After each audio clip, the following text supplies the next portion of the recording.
तो नमस्कार भैया दीदी लोग, स्वागत है आप सभी का आपके अपने YouTube चैनल बोधिसत्व जीएस में। और मैं हूं आपका होस्ट एंड दोस्त अमरेंद्र तिवारी। देखो, हमने अभी तक कल के क्लास तक हमने परसेंटेज के जितने भी टाइप ऑफ क्वेश्चंस बनते हैं सबको हमने सॉल्व कर लिया। और हर एक टाइप पे 4 से 5 प्रश्न मैंने करवाया था। यदि आपने उसको मिस किया है तो नीचे वीडियो को डिस्क्रिप्शन बॉक्स में उसका लिंक दिया गया है, या जो प्ले लिस्ट मैंने बनाया उसमें अवेलेबल है, उसे वॉच आउट कर लेना। और आज के इस पार्टिकुलर वीडियो लेक्चर में हम 39वीं बीपीएससी से लेकर 71वीं बीपीएससी प्रारंभिक परीक्षा में पूछे गए प्रतिशत के सभी प्रश्नों को हल करेंगे। ठीक है, और वो भी सिंपल कॉन्सेप्ट पे, कोई फॉर्मूला हमने अप्लाई नहीं किया है, बस सिंपल कॉन्सेप्ट अप्लाई किया है। और कैलकुलेशन आपका फास्ट होना चाहिए, शॉर्ट होना चाहिए, तो आप इजिली सारे प्रश्न को सॉल्व कर लोगे। ठीक है, इसके बाद वीडियो देखने के बाद नीचे वीडियो को डिस्क्रिप्शन बॉक्स में मैं आपको लिंक दे दूंगा, टेलीग्राम का लिंक दिया गया है, वहां पे इसका पीडीएफ भी मैं शेयर कर दूंगा। जो भी परसेंटेज के प्रश्न है तो उस पीडीएफ को आप सेव करके रख लेना, घर पे जाके उसे प्रैक्टिस भी कर सकते हो। ठीक है, वीडियो देखने के बाद चलिए शुरुआत करते हैं। बने रहिएगा शुरू से लेके अंत तक। और हाँ, यदि चैनल पे नए हैं तो चैनल को सब्सक्राइब करके बेल का आइकन जरूर दबा देना, ताकि हमारी क्वालिटेटिव अप्रोच का लाभ जो है आप तक पहुंच सके, और इसे अपने अन्य फ्रेंड के साथ भी शेयर कर देना। चलिए शुरू करते हैं, एक एक करके सारे प्रश्नों को हल करेंगे। पहला प्रश्न है कि x का 44% 11 हो तो x का मान क्या होगा। 39वीं बीपीएससी में पूछा गया प्रश्न है। ठीक है, तो x का 44/100 बराबर कितना है भैया? 11। 11 चौका 44। ठीक है, और ये हो जाएगा 25 चौका 100, तो x बराबर कितना हो जाएगा? 25% हो जाएगा, मतलब 25 होगा। x का 44% कितने के बराबर हो जाएगा? ये 25 के बराबर हो जाएगा। समझ में आया ना कैसे किए हैं? देखो एक बार फिर से कर लेते हैं। x गुणे 44/100 बराबर 11 हो गया। अब कंचिया गुना करेंगे तो क्या हो जाएगा? 11 गुणे 100/44। 11 चौका 44, 25 चौका 100, 25 के बराबर हो गया। बस ये आपका आंसर हो गया। Right answer will be 2। मैं शॉर्ट इसलिए कर रहा हूं कि प्रारंभिक जो भी कक्षाएं हमारे द्वारा कंडक्ट कराई गई हैं परसेंटेज को लेके, उसमें हमने सारी ये कॉन्सेप्ट पढ़ लिए हैं। ठीक है, चलिए आगे बढ़ते हैं, अगले प्रश्न पे आ जाते हैं। हमारा अगला प्रश्न है डियर एस्पिरेंट, क्या प्रश्न है? कह रहा है कि एक परीक्षा में 20% छात्र अंग्रेजी में असफल रहे, 35% छात्र हिंदी में असफल रहे तथा 27% दोनों में असफल रहे। यदि सफल छात्रों की संख्या 288 हो तो परीक्षा में बैठने वाले छात्रों की संख्या कितनी होगी? ठीक है, तो परीक्षा में देखो 20% छात्र अंग्रेजी में और 35% किस में है? हिंदी में असफल रहे, और 27% किस में है? दोनों में असफल रहे। ठीक है, या तो मतलब वो अंग्रेजी में भी हैं और हिंदी में भी हैं, तो ये दोनों क्या हो गए? एक दूसरे में, ये जो 27 है ये दोनों में इन्वॉल्व है, तो इसको क्या कर लेंगे? यही रूल होता है ना जी, 20 प्लस कॉन्सेप्ट यही होता है 35। ये कितना हो गया? 55 हो गया। 55 हिंदी और अंग्रेजी दोनों को मिला के। 27% दोनों में असफल रहे, तो 27 इसमें घटा देंगे तो टोटल कितना हो जाएगा? 28% छात्र जो है वो असफल छात्र हैं टोटल। यदि सफल छात्रों की संख्या कितनी है? 288। ठीक है, तो 100 में से 28% कितने हैं आपके असफल छात्र हैं, तो सफल कितने हो जाएंगे? 72%। तो अब कह रहा है परीक्षा में बैठने वाले छात्रों की संख्या, तो सफल छात्र कितने हो जाएंगे?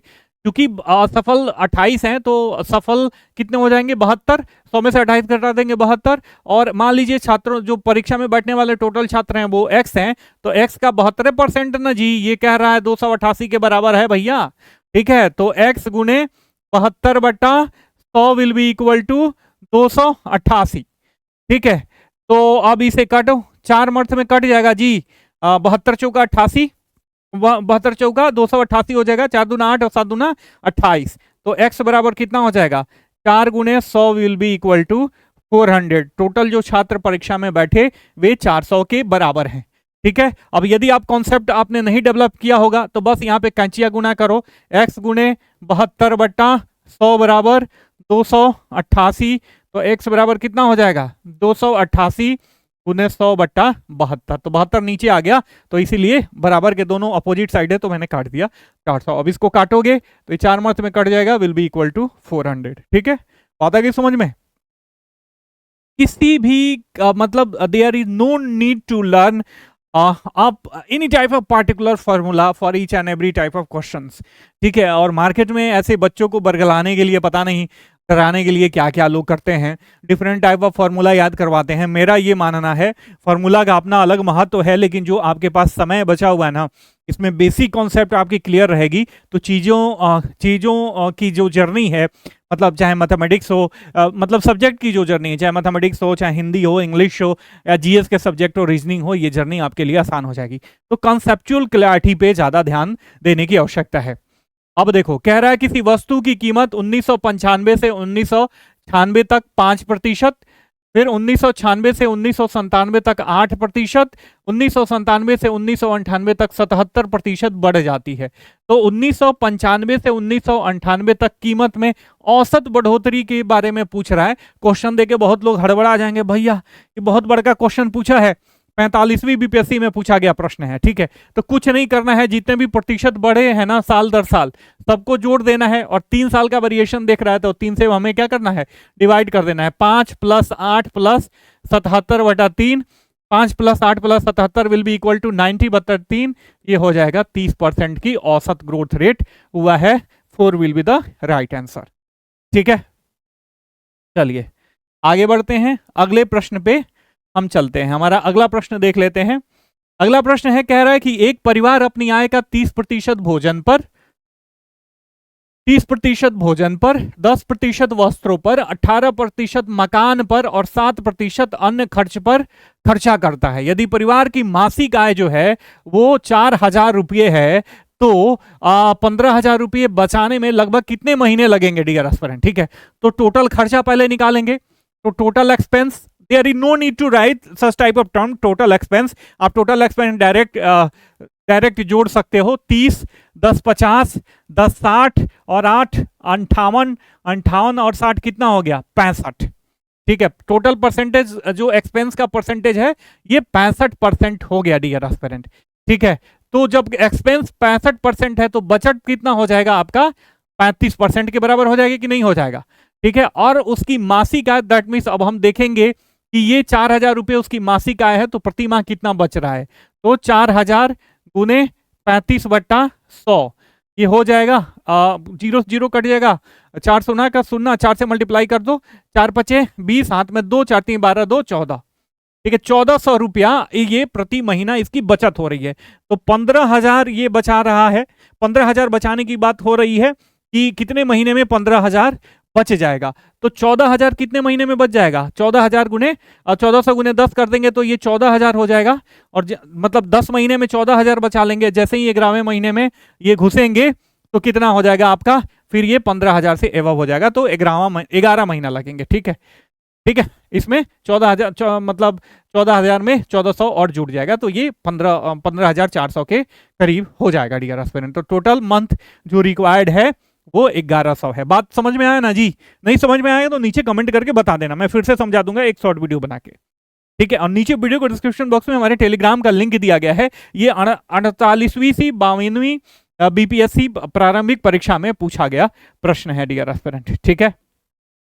चलिए आगे बढ़ते हैं। हमारा अगला प्रश्न है भैया, कौन सा प्रश्न है, कह रहा है कि किसी व्यक्ति के मूल वेतन 7,700 रुपया पर महंगाई भत्ता 125% से बढ़कर 132% होता है तथा कर कटौती दोनों पर 20% से बढ़कर 22% होती है, तो उसको वेतन कितना बढ़ा हुआ मिला, ठीक है। कैलकुलेशन मांगेगा। तो इसमें 2 स्टेज हैं, ठीक है। पहला स्टेज है फर्स्ट केस है और सेकंड केस है, ये ध्यान में रखना। फर्स्ट केस में क्या कह रहा है कि 7,700 उसका मूल वेतन है, 7,700 उसका मूल वेतन है और इस पर महंगाई भत्ता कितना बढ़ रहा है, 125 बढ़ जा रहा है, ठीक है। तो जो टोटल वेतन हो जाएगा ये कितना हो जाएगा, 7,700 प्लस 7,700 गुना 125 हो जाएगा कि नहीं हो जाएगा, ठीक है। अब 125 को 77 से मल्टीप्लाई करो तो ये कितना हो जाएगा, 7 5 35, हाथ में 3, 7 दूने 14, 3 17 के साथ हाथ में 1, 7 7 1 8, ठीक है। 875 रुपये। ये हो गया 5 7 5 12 का 2 हाथ में 1, 8 7 15 1 16 और ये 8 1 9, ठीक है। ये कितना हो जाएगा आपका 7,700 प्लस 9625 रुपीज हो जाएगा मूल वेतन। ये कितना हो जाएगा 5, ये हो जाएगा 2, 7 6 13 के 3, हाथ में 1 और 9 7 7 14 2 16 और 1 17, 17,320 रुपये 25 रुपये। लेकिन ये सही है ना जी, ये हो जाएगा 25, 6 6 12 1 13 के 3, हाथ में 1, 7 7 14 2 16 1 17 के साथ। ठीक है, बात आगे समझ में। अब कह रहा है कि इसमें 20% क्या हो रही है, कर कटौती भी है। तो टैक्स डिडक्शन के बाद जो रिमेनिंग सैलरी होगी ये इतना ही होगी ना, 80/100। ठीक है ना, 20% खत्म हो गया तो ये कितना बचा आपका, इतना बचा ना 80/100। तो फिर से अभी इसे 80 से मल्टीप्लाई कर दो, एक जीरो तो पहले ही आ जाएगा। 8 5 40 के 0, हाथ में 4, 8 2 16 और 4 20 के 0, हाथ में 2, 8 3 का 24 और 2 26 का 6, हाथ में 2 7/56 और 2 58 के 8, हाथ में 5, 8 एकम 8 और 5 13/, ये कितना हो जाएगा 100 हो जाएगा, ये हट जाएगा। ये कितना हो जाएगा आपका 13,860 रुपये, मतलब ये वेतन हो जाएगा। ठीक है, अब फिर देखो, अब इसमें क्या कह रहा है कि अब दूसरे केस में कह रहा है कि 7700 रुपया, तो इसका मूल वेतन हो गया। इसमें बढ़ोतरी कितनी हो रही है, 7700 गुणे 132/100। ठीक है, यही हो रही है ना। तो अब इसमें से निकाल दो, फिर आपका ये आपका कट जाएगा और 132 में से 77 को 132 77 को मल्टीप्लाई कर दो, 7 दूना 14 के 4, हाथ में 1, 7 का 21, 1 22 के 2, हाथ में 2, 7 एकम 7 2 9, तो यही हो जाएगा आपका 924। 4 और 4 2 6, 9 2 11, ठीक है, और 9 1 10। ठीक है, 10,164 रुपया। तो 10,164 रुपया ये आ जा रहा है, प्लस इसमें 7700 आप जोड़ दोगे तो ये टोटल जो सैलरी हो जाएगी 7 1 8 7 और 1। ठीक है, अब इसमें कर कटौती कितनी है, मतलब 22%। तो कर डिडक्शन के बाद कितना बचेगा, तो 17,864 गुणे ये बचेगा आपका 78% के बराबर बचेगा। ठीक है, अब 78%, अब इसमें 78 से मल्टीप्लाई करो, 17,864 गुणे 78, थोड़ा सा कैलकुलेशन लेगा। ठीक है, 8 चौका 32 के 2, हाथ में 3, 8 छक्का 48, 3 51 के 1, हाथ में 5, 8 8 64 और 5 69 का 9, हाथ में 6, 8 7 56 और 6 62 का 2, हाथ में 6, 8 एकम 8 और 6 14। ठीक है, यही बचाना जी। 7 चौका 28 के 8, हाथ में 2, 7 छक 42, 2 44 के 4, हाथ में 4, 8 7 56 और 4 60 के 0, हाथ में 6, 7 7 49 और 6 कितना हो गया 9 6 7 7 49, 7 7 49 और प्लस 6, ये हो जाएगा 55 के 5, हाथ में 1 और 7 एकम 7 और 5 12 हो जाएगा। ठीक है, ये हो गया 2 8 1 9, 9 4 13, 2 1 3, 5 4 9, 2 1 3 और 1 बट्टा, यहाँ पे कितना हो जाएगा आपका 100 दिया हुआ है, तो ये हो जाएगा आपका 13,300 1393392। ठीक है, पहला कितना आया है 13933.92 और ये कितना आया है 13,860.00। तो ये हो जाएगा आपका 92 और ये हो जाएगा आपका ये हो गया आपका 3, ये हो गया आपका 713, 8 में से 8 गया 0, 3 में से 3 गया 0, ये सब खत्म हो जाएगा। 73.92 विल बी इक्वल टू 74, मतलब 74 रुपये का अंतर पड़ा। ठीक है, इतना कैलकुलेशन हम 74 रुपये निकालने के लिए हमने किया। ठीक है, तो ये मतलब ऐसा थोड़ा सा कैलकुलेटिव कम ही देता है। ठीक है, बाकी आगे बढ़ते हैं, अगले प्रश्न पे चलते हैं।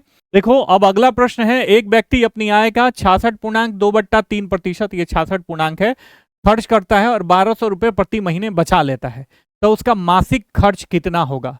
तो ये हो जाएगा 66.2/3 को करोगे, 66.2/3 को इसमें करोगे तो ये हो जाएगा 66 198 और 200/3% हो जाएगा कि नहीं हो जाएगा। ठीक है, अब कह रहा है खर्च करता है और इतना रुपये बचा लेता है, तो ये परसेंटेज इतना खर्च कर देता है। तो हमने क्या मूल कॉन्सेप्ट बताया था, मान लीजिए इसकी मासिक सैलरी x है। ठीक है, तो इतना खर्च करने के बाद सेविंग कितनी हो जाएगी इसकी, ये हो जाएगा 100 में से 200/3 को घटा लोगे इतना परसेंट हो जाएगा, तो परसेंटवा को नीचे 100 में कर देंगे और ये हो जाएगा आपका 1200 रुपये। ठीक है, यही इसकी बचत है। ठीक है, अब ये देखो यहाँ 3 से मल्टीप्लाई कर देंगे तो हो जाएगा 300, 300 में से 200 घट जाएगा 100 और ये नीचे 3 आ जाएगा, तो ये हो जाएगा 100/300। ठीक है, और ये हो गया आपका 1200। तो ये इससे डबल शून्य से डबल शून्य कट जाएगा और ये कितना हो जाएगा 12×3 3600 जो है इसका मूल सैलरी हो गया। तो उसका मासिक खर्च पूछ रहा है ना, तो मासिक खर्च कितना है, यही 200/3 होगा। ठीक है, तो ये कितना हो जाएगा 12×3 36 और 200/3% होगा, तो ये परसेंटेज का 100 नीचे भी आएगा और डबल जीरो से डबल जीरो कट जाएगा। ठीक है, तो ये हो जाएगा 1200 और 1200 गुणा तो 2400 रुपया आपका उत्तर हो जाएगा। इसकी जो सेविंग है वो 2400 रुपये के बराबर है। ठीक है, बात आ रही है समझ में? आगे बढ़ते हैं, अगले प्रश्न पे चलते हैं।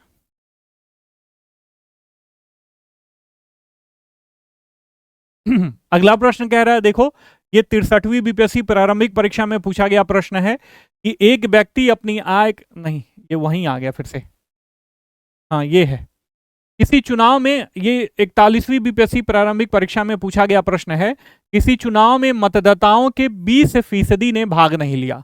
ठीक है, तो मतदाताओं में 20% भाग नहीं लिए, तो जो टोटल भाग ले रहे हैं वो कितना है, 80% है। 80% है ना जी। केवल 2 प्रत्याशी थे, राम और श्याम। राम को कुल मतों का 42% मिला। ठीक है, तो 42%, 80 में से 42% किसको मिला, राम को मिला। तो जो श्याम को मिलेगा वो कितना बच जाएगा, और श्याम को 400 मतों से पराजित किया, तो श्याम को मिलेगा तो इसमें 80 में से 42 को घटा देंगे हम, तो ये कितना हो जाएगा 4 3 7, ये 38% हो जाएगा।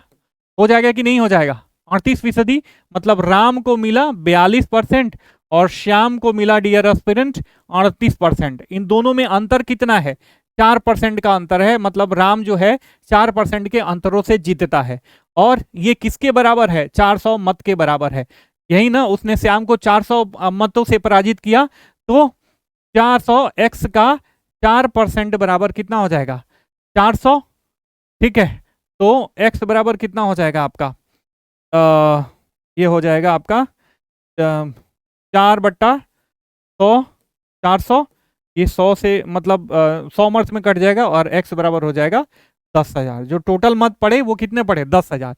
अब कह रहा है राम को कितना मिला, तो 42% मिला, तो 42/100 कर देंगे डियर एस्पिरेंट, डबल शून्य से डबल शून्य, और ये हो जाएगा आपका 4200। राम बाबू को कितना मिला, 4200 मत मिला। ठीक है, तो राइट आंसर विल बी 1। आगे बढ़ते हैं, अगले प्रश्न पे चलते हैं। अब देखो ये क्या कह रहा है, एक परीक्षा में प्रत्येक उम्मीदवार हिंदी अथवा इतिहास, परीक्षा में प्रत्येक उम्मीदवार हिंदी अथवा इतिहास अथवा दोनों लेता है। 66% हिंदी और 59% इतिहास लेते हैं। टोटल तो छात्र होंगे ये 100% ही होंगे ना। अब इसमें कह रहा है कि 66% हिंदी ले लेते हैं और 59% क्या ले लेते हैं, इतिहास ले लेते हैं। तो टोटल परसेंटेज कितना हो गया, 9 6 15, 6 5 11 और 1 12, 125%। एक्स्ट्रा कितना है 100 से, ये 25% है। तो 25% ऐसे दोनों प्लेयर हैं कि दोनों में हिस्सेदारी कर रहे हैं।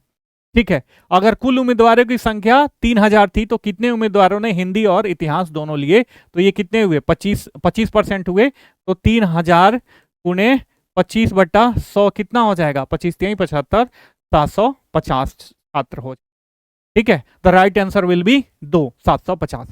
तो देख रहे हो इतना बड़ा मतलब आपका प्रश्न, और कोई वेन डायग्राम वाला फॉर्मूला, कोई सेट फॉर्मूला लगाने की आवश्यकता नहीं है। बस बेसिक कॉन्सेप्ट जो मैं बता रहा हूं, जो मैंने प्रीवियस क्लास में बताया, बेसिक कॉन्सेप्ट यूटिलाइज करो और सारे प्रश्नों को सॉल्व करते जाओ। ठीक है, हर एक का देखो हमेशा कह रहा हूं सार तत्व है, कॉन्सेप्ट जो है वो सार तत्व है मैथमेटिक्स का या किसी भी सब्जेक्ट का। जब आपको सार तत्व पता है तो आपको जर्नी आसान लगेगी। ठीक है, और आप गाना सुनते सुनते कि नैयर के दुलरवी हई बड़ा सुकुमार ए पिया, कटिया ना होई हमसे राखा बनिहार ए पिया। चलिए इसे देखते हैं। अगला प्रश्न कह रहा है 80 विद्यार्थियों की एक कक्षा में 60% विद्यार्थी कैरम खेलते हैं, 45% शतरंज खेलते हैं और 10% विद्यार्थी ना कैरम खेलते हैं ना शतरंज खेलते हैं। केवल शतरंज खेलने वाले विद्यार्थियों की संख्या हमें फाइंड आउट करनी है। विद्यार्थी कितने हैं भैया? टोटल 80 है, तो इसका 60% कैरम खेलते हैं, तो 80 का 60 कितना हो जाएगा? 8 छक्का 48, 48 का खेल रहे हैं भैया, कैरम खेल रहे हैं, ठीक है। और 45% शतरंज खेलते हैं, तो 80 का 45% कितना हो जाएगा? 40, 36 के करीब करीब आएगा। देखो 80 गुने 45/100, ठीक है। 9 पचे 45, 20 पचे 100, अब 20 चौका 80, 9 चौका 36। 36 विद्यार्थी क्या खेलते हैं भैया? शतरंज खेलते हैं, ठीक है बबुआ लोग। अब कह रहे हैं 10% विद्यार्थी ना कैरम खेलते हैं ना शतरंज खेलते हैं, तो 80 का 10% कितना हो जाएगा? 8, जो कोई गेम नहीं खेल रहे हैं भैया। अब देखो, अब टोटल को जोड़ लो, ये कितना हो जाएगा? 8 और 6 14, 14 और 8 कितना हो जाएगा? 22, 22 के 2 हाथ में 2, 4 3 7 और 2 9, ठीक है। तो 92 विद्यार्थी हो रहे हैं। दैट मीन्स इसमें 80 से ये 92 कितना बड़ा है? 12 ज्यादा है। 12 ऐसे हैं जो दोनों गेम खेल रहे हैं, ठीक है ना। 12 कितना है जो दोनों गेम खेल रहे हैं, तो 12 हो जाएंगे आपके दोनों गेम खेलने वाले, जो कैरम भी खेल रहे हैं और शतरंज भी खेल रहे हैं। लेकिन यहाँ पे क्या कह रहा है? केवल शतरंज खेलने वाले। तो शतरंज कितने खेल रहे हैं? 36। तो 36 में से 12 ऐसे हैं जो कैरम भी खेल रहे हैं, तो केवल शतरंज वाले निकालने के लिए क्या करेंगे? 36 में से 12 को घटा लेंगे, that will be equal to 24। तो राइट आंसर विल बी 2, ठीक है। ये हाँ सॉरी, ये अरेंजमेंट ऊपर नीचे हो गया है। ये 65वीं बीपीएससी प्रारंभिक परीक्षा में पूछा गया प्रश्न है डियर एस्पिरेंट, ठीक है। चलिए आगे बढ़ लेते हैं, अगले प्रश्न पे चलते हैं। कह रहा है एक शहर की जनसंख्या 1,76,400 है। यदि ये 5% की दर से सालाना बढ़ती है तो 2 साल के बाद इसकी जनसंख्या कितनी होगी? बहुत लोग फॉर्मूला यूटिलाइज करते हैं, लेकिन इसी को मैं फॉर्मूला में कैसे तब्दील होता है मैं बता दूंगा बाद में, पहले इस प्रश्न को कर लो। 1,76,400 जनसंख्या है, मूल जनसंख्या, और प्रति वर्ष कितना की दर से बढ़ रही है? मतलब 5% की दर से बढ़ रही है। तो 105 पहले मंथ में पहले साल 105/100 हो जाएगा, फिर दूसरे साल के लिए 105/100 हो जाएगा डियर एस्पिरेंट, ठीक है। तो 21 बचे 105, 20 बचे 100, 21 बचे 105, 20 बचे 100, ठीक है। तो ये डबल शून्य से डबल शून्य कैंसिल हो गया, ठीक है। और ये कितना हो गया? तो अब फिर थोड़ा सा सिंप्लीफाई कर लेते हैं।